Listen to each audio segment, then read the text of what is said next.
Hey everybody, Dutch Sense here. 1:39 p.m. Central Time on the 16th of September 2025, Tuesday here in the USA. Hope you're doing well. Just getting on to do a earthquake update for everybody to bring you up to speed on what currently is taking place. So we have new deep earthquake activity in the West Pacific, 4.4 to 4.9 next to Fiji down below the plate boundary. And to see the plate boundary, I should probably open up an earthquake from the USGS and show you the plate boundary map here. The red lines that go around the planet define the areas between the plates. So, for instance, right now we're talking about the Fiji area between the Indo-Australian plate, India, Australia, and the Pacific. Down below it, deep earthquakes are taking place. Then, several thousand miles to the west, over at Papua New Guinea, a 6.0 earthquake was reported.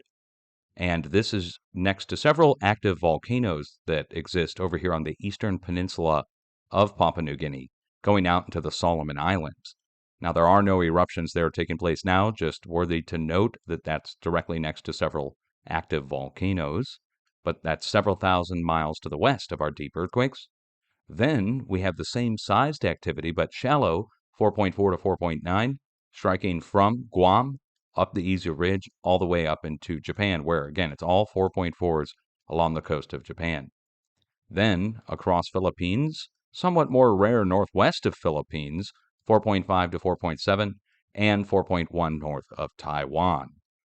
As we go down to the west-southwest across the Indo-Australian plate, we have a 5.3 right in the middle of Sumatra, Indonesia, along the plate boundary. And let me show it to you over here where I'm talking about. The red line over here, okay? We're right there in the middle with a new 5. And we have the 4s that I just told you about going up across on the plate boundary in Philippines, and the other 4s going up across from the Izu Ridge at Guam all the way up to Japan. In other words, we have the same sized earthquakes going across in two directions out from the middle, and this is the spot we were watching. Now, as we go up to the north, we saw new activity yesterday that was 6.0 range at Kamchatka, and around the same time, a few hours before, there was a 7.4 earthquake at the location right here, and this is due south of the location where the 8 struck a month ago. But it's not an aftershock, it's at a different location. Plus, the 6 is an aftershock of the 7.4. So there's a lot going on there. And if you look at the smaller earthquakes, it's a mix of everything we were just talking about to the south. So a 6 with 4.4s up to 4.9.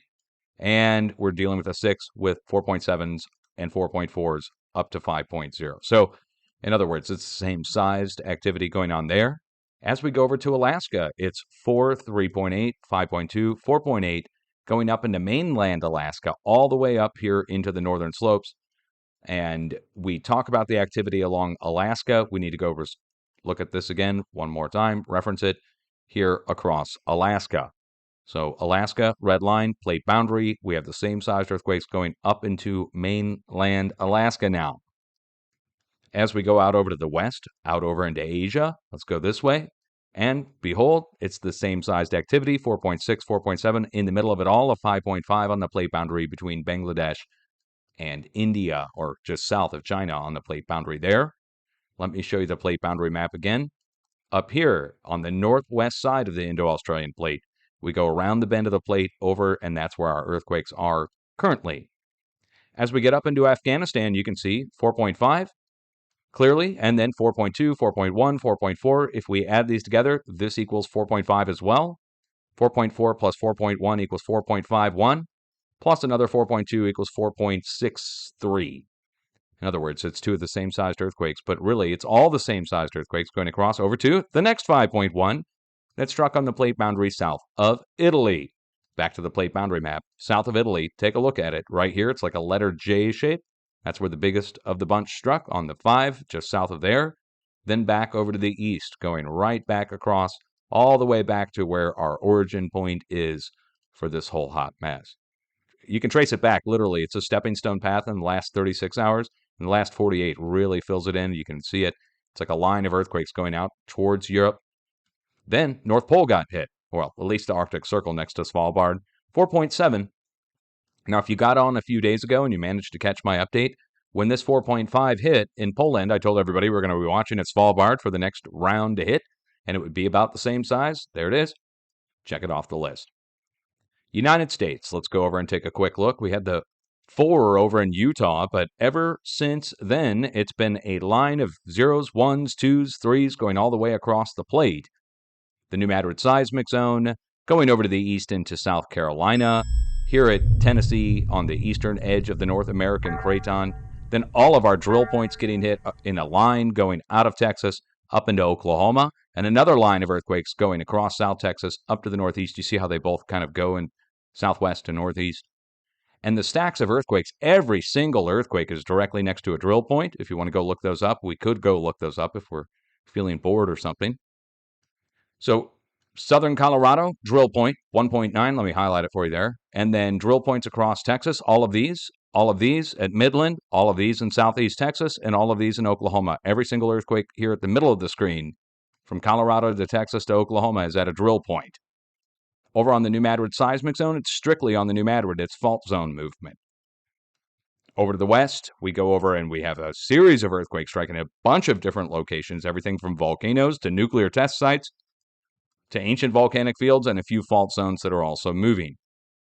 We can look up the smaller earthquakes, but I don't want to waste your time looking up small earthquakes, just to tell you that the swarms that are happening, every single swarm is happening at a spot of significance. There's something at the location to lend to the swarm striking there. For instance, here is a place called Geysers, California, Clear Lake Volcanic Field, and all of the geothermal drill points that are at the location, which we could even go look it up on Google Earth to show you the volcano here.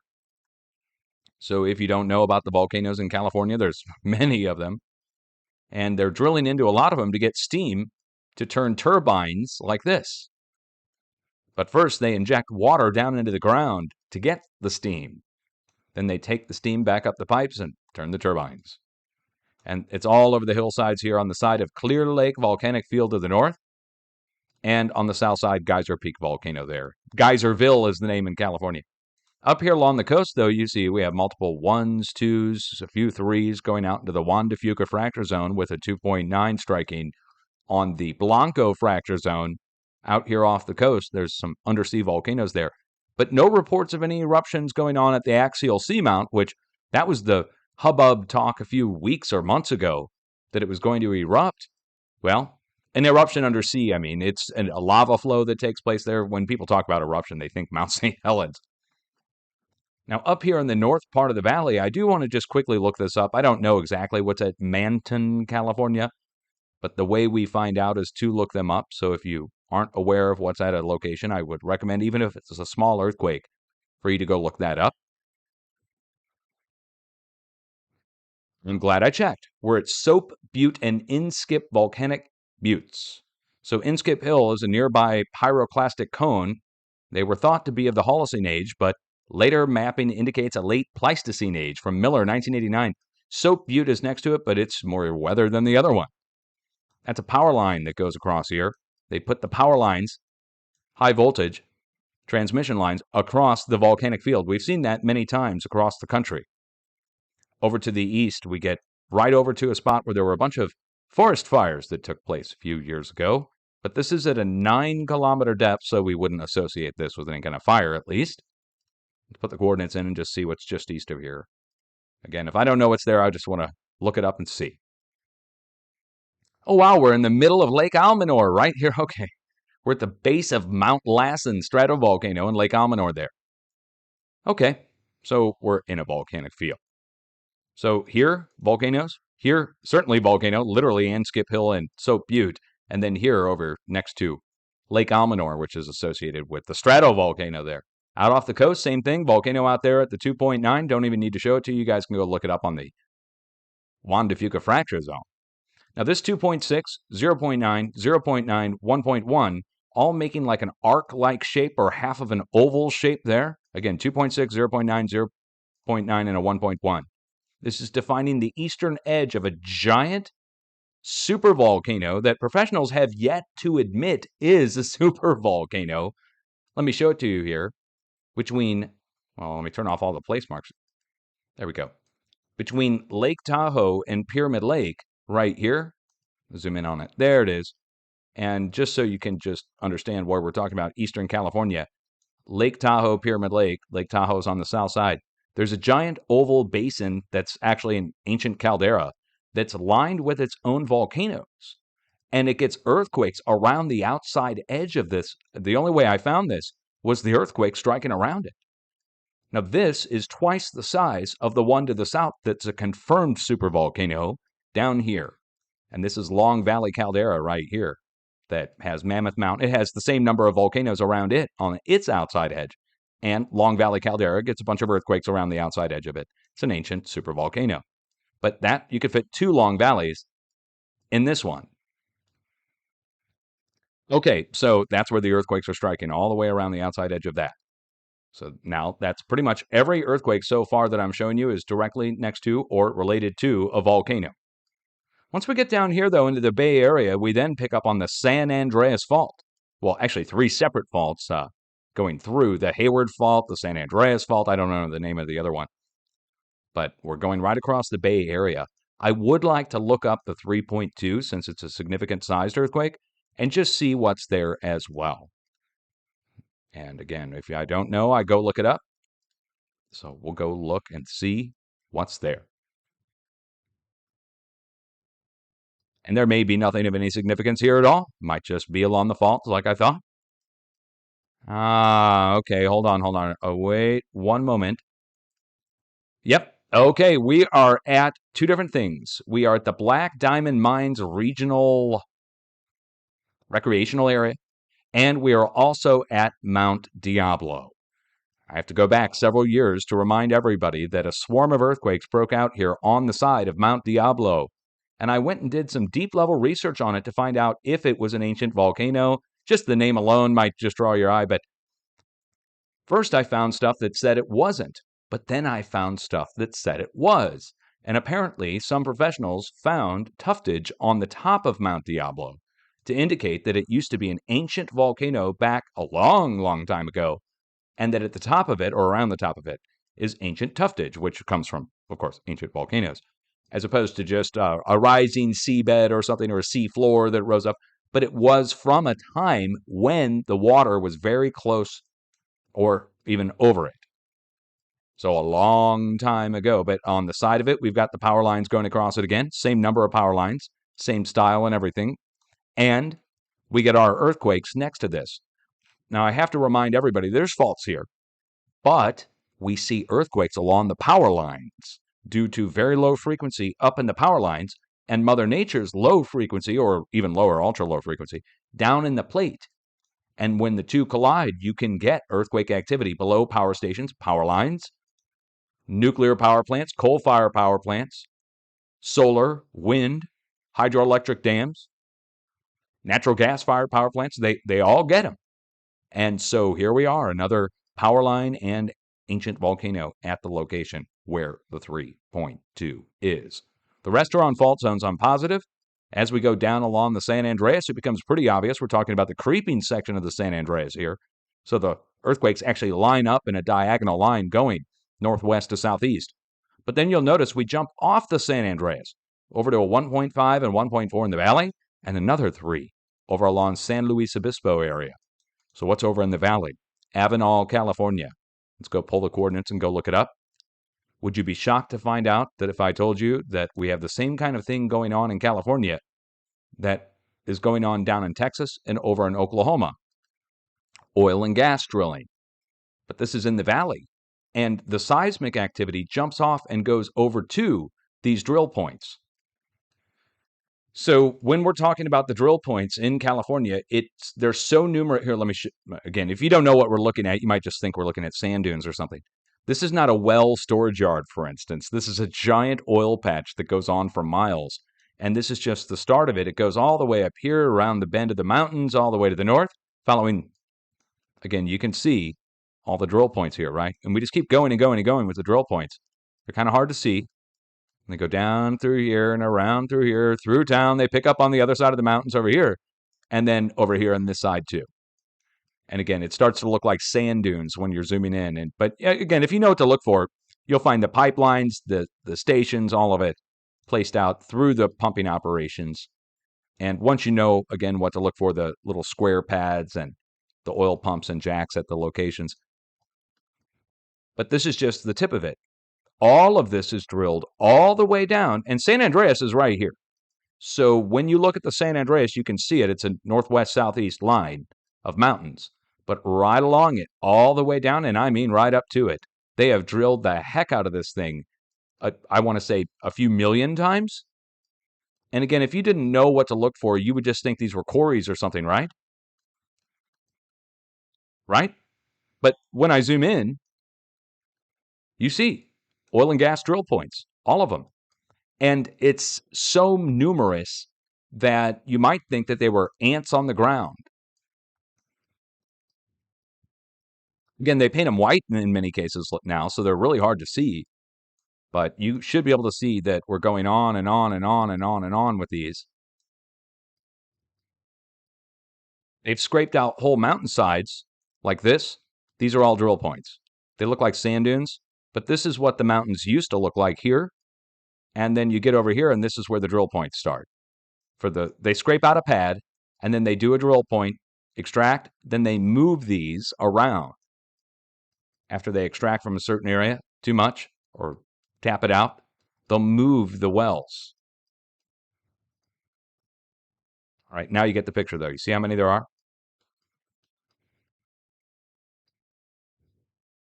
And I'm not against oil and gas, guys. I'm just telling you, this is the way the earthquakes go, is it follows, the seismic follows where the drill points are. And once we get down to the end of the drill points, we pick back up on the faults again. So the seismic wave is attracted to the drill points, like perforations along a cardboard box attracts force when you apply it to the body of the box. Let's go look up the next 3.4. This will take us over here along the coast next to San Luis Obispo. This should be fault zone movement. Same size that struck up north, coming across the Bay Area, striking down here. And what do we have going on here? Elemental herbs at the location. All right, that's a business. We don't worry about that. Let me turn on all of our known places, borders, labels, and so forth in case there's something I'm missing here. Otherwise, we're directly along the fault. There's nothing of any suspicion there. No drill points, no mines. Are there any mines at the location? Mining. Is there any mining going on? That does matter. If there's mining going on here,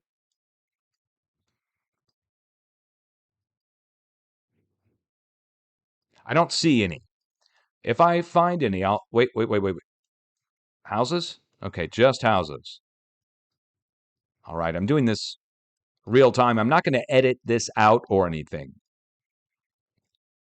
We're on a fault zone. That's all that we're looking for, is for movement to carry on down through the region. Again, you get a 3 up here, you expect a 3 down here, and you would expect a 3 in Southern California.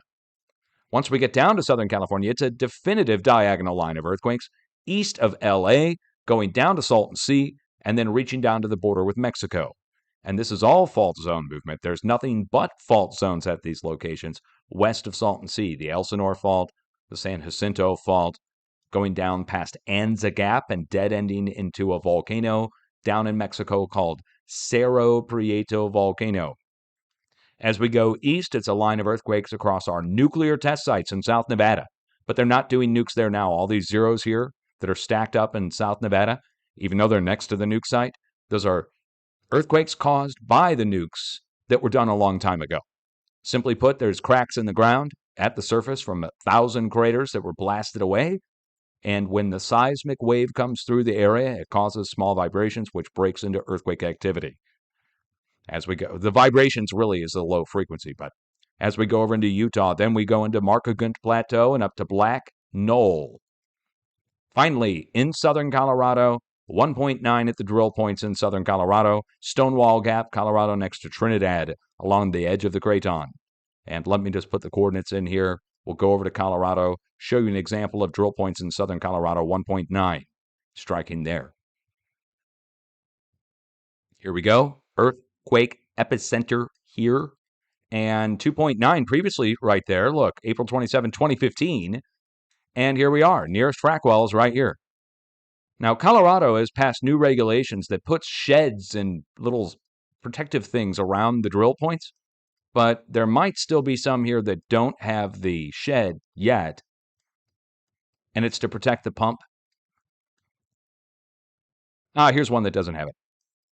So eventually this will get covered with like a little house, basically, or a little shed to protect it. But you see how many drill points there are. So we're talking about, again, oil and gas, mainly fracking here, and all of these little squares in the mountaintops are not for forestry clear cuts or anything like that. It's strictly for oil and gas, and you see how many there are, right? I marked a bunch, but I got tired of marking them. Every time I would mark some and Google would update the imagery, they'd upload new images, and there'd be 1,000 more. And it's the whole mountain range now. They look like specks on the ground, don't they? Anyway, this is southern Colorado. Let's turn on our borders and labels again. There's the Trinidad is right over here. Okay, that's where our 1.9 is. Now, if we go down to Texas, I shouldn't need to show much in Texas just because everybody already knows Texas is well drilled. But the fact that the earthquake's listed out of New Mexico should raise your eyebrows. There's other nearby towns in Texas. They're deliberately listing it out of New Mexico to kind of get some of these earthquakes off the feed, if you know what I mean. So let's go show you why they would try to direct some of the earthquakes to New Mexico, so Texas doesn't catch the heat. When you see, we have a few things here. One, power generation, lots of it. This is solar, so we're generating low frequency in power lines. And then next to it, we've got our drill points for oil and gas, where we still have our pipeline laid out at the surface. But they do that on purpose here. They do the pipeline on the surface on purpose because of how many drill points there are. Yes, these are all drill points. So they connect. Oh, look, there's a team of people out there in 2023 drilling with a whole apparatus all set up there. But again, all of these are oil and gas drill points. And Texas is known for it, but most people don't know how much they've drilled. You see? Okay. Anyway, that's just one little section in Texas. That's why I'm taking the time to show it to you. All these earthquakes pass right through those areas I just showed you. We go up here to a place called Midland, Texas. You might know it from George Bush and the Bush family. Here's Midland. We're about 5 to 8 miles east of Midland at a place called Stanton, Texas. But same thing is there. Let me show you. One drill point to the next as the wave goes across the plate. But it's not one earthquake to the next. It's the wave is going across the plate, and it drops off the earthquakes along the way. It's finding these drill points just as it passes through the region. So that's Midland. And then the same thing is up where the swarm is here, and just northeast of there, and down in southeast Texas. Let me show you this. This is pretty impressive, actually, the amount of drill points down here in southeast Texas. Smiley, Texas is the name of the location. Wonderful. Let's put the coordinates in and see what's there. I already know it's there. I looked it up last night, but when you see how many drill points are here, you're just going to have to shake your head. See all the little white spots on the ground? So our earthquake epicenter is right here, and here's our nearest drill point for fracking, in this case, the tanks, the pumps, the jacks, the pipeline. And then we connect across, and there's another one here. And then you see there's another one here, here, here, here. And then we've got the pond where they collect the water. This is fresh water they will collect. They'll mix in brine, salt, and then take the fresh water, mix it with the chemicals that are in the tanks, and inject it down into the ground to break apart the shale to get the gas. Now you can see how many drill points there are here, and the patch, what the size of the gas and oil patch is, by just following the drill points as they spread out into a giant basin. Now you understand how many drill points are. It'll make Saudi Arabia blush. This is Texas, and this is the edge of the craton here. That's not a river. That's a series of mountains that rise 1,000 feet. Goes right up through Dallas. And then the craton makes a bend to the east into Arkansas and the New Madrid seismic zone. So the craton edge goes down through Texas, up to the east, up into the New Madrid, and then makes a bend through Missouri up to the north. And that's the way the earthquakes have gone, following the edge of the craton. So summed up, there's your earthquake activity in the United States and internationally down in South America. It's all the same sized activity that we were talking about in the West Pacific, but most of my South American audience isn't tuned in for 4 and 5.0 level activity. Only when there's going to be 6 and greater do we worry in South America, right? But at 6.0 level now, it's worthy of mentioning all the seismic that's currently taking place. Hope you enjoyed the update. If you like my content, please subscribe, and I'll be back if anything else goes down big earthquake-wise at a moment's notice. Peace out.